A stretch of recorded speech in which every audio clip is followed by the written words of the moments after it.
यूँ तो भारत में असंख्य धान की प्रजातियां उगाई जाती हैं, लेकिन क्या आप जानते हो कि एक ऐसी प्रजाति भी है, एक ऐसी किस्म भी है जिसने धान के व्यापार को नई दिशा और दशा प्रदान की है।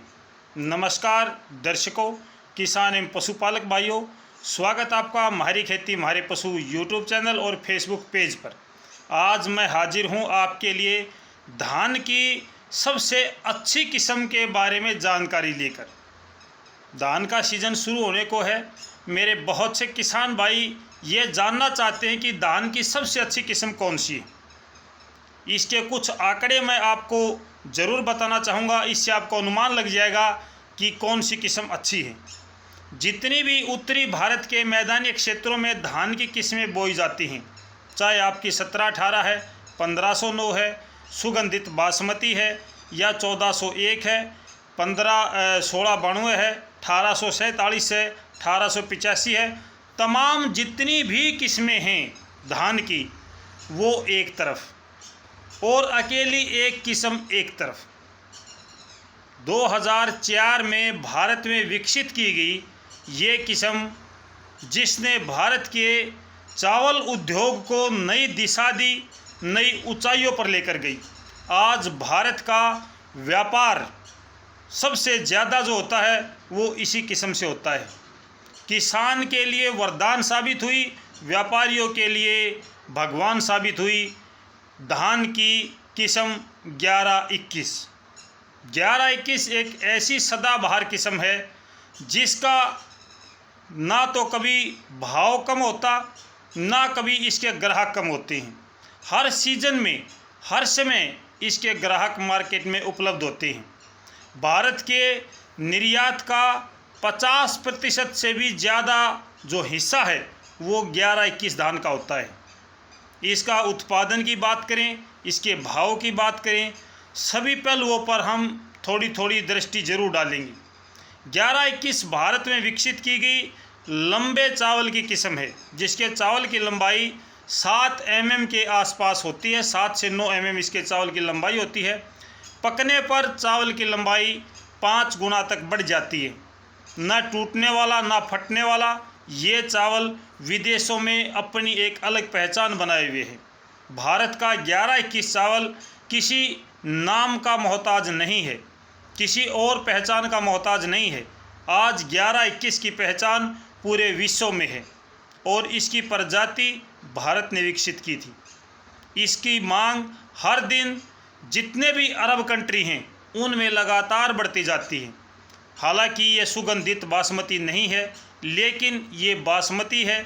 इसकी वजह से इसके अच्छे दाम हमारे देश के किसानों को भी मिलते हैं, साथ के साथ व्यापारी भी इसे काफ़ी अच्छा मुनाफा ले रहे हैं।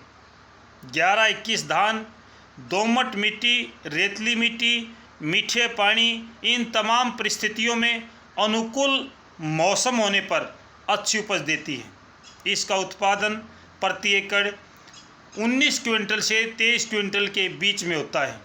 इसका भाव की बात करें तो सुगंधित बासमती के बाद में केवल इसी का भाव आता है। अगर हम इसकी बेचने की बात करें तो इसके बेचने में किसान को किसी भी सीज़न में, किसी भी मौसम में कोई तकलीफ़ नहीं होती है। हर समय इसके खरीदार मार्केट में तैयार मिलते हैं। भारत की इस किस्म ने सभी चावल की किस्मों को पीछे छोड़ दिया है। ये किस्म अच्छी उपजाऊ ज़मीन में और मीठे पानी में, उपजाऊ ज़मीन हो, अधिक उपजाऊ ज़मीन हो, मीठा पानी हो, वहाँ पे किसान भाई इसको आराम से उगा सकते हैं। इसमें थोड़ी बहुत बीमारियाँ ज़रूर आती हैं, लेकिन वो इतनी भयंकर नहीं होती हैं। हालांकि कुछ एक बीमारियां जो सभी प्रकार की धान की प्रजातियों को प्रभावित करती हैं, वो बीमारियां इसको भी प्रभावित करती हैं। इसकी जो पुआल होती है वो पशुओं को चराने के लिए, पशुओं को सूखा भूसा बनाने के लिए बहुत अच्छी कामयाब होती है। इसका तना सख्त होता है और दरमियानी हाइट वाली ये किस्म है। इसकी हाइट ज़्यादा नहीं होती, दरमियानी हाइट है, ज़्यादा बोनी किस्म भी नहीं है और ज़्यादा हाइट वाली किस्म भी नहीं है, बिचली किस्म है। ये मध्यम हाइट की किस्म है। अच्छा उत्पादन है। जुलाई के प्रथम सप्ताह में इसकी बिजाई की जाती है। और नवंबर के प्रथम सप्ताह में ये पककर तैयार हो जाती हैं। इससे आप अनुमान लगा सकते हो कि लगभग 130 से 140 दिन का समय इस फसल को पकने में लगता है। अगर किसान भाई सावधानी पूर्वक थोड़ा सा ध्यान दें, जिनके पास अच्छी उपजाऊ ज़मीन है तो वो 11-21 वैरायटी को लगा सकते हैं, अच्छा उत्पादन पा सकते हैं। कुछ एक परिस्थितियों के अनुकूल ना होने से किसान भाई 11-21 के जगह पे दूसरी वैरायटी लगाना पसंद करते हैं, जिसमें आपकी 1692, 1509, 1718, 1885 कुछ नई किस्में हैं, वो किस्में किसान भाई लगाना पसंद करते हैं। हालांकि 11-21 की लोकप्रियता पूरे भारत में और पूरे विश्व में आज भी सबसे ज़्यादा है, सबसे ज़्यादा पसंदीदा किस्म है, सबसे ज़्यादा व्यापारिक किस्म है और सदाबहार किस्म है 11-21।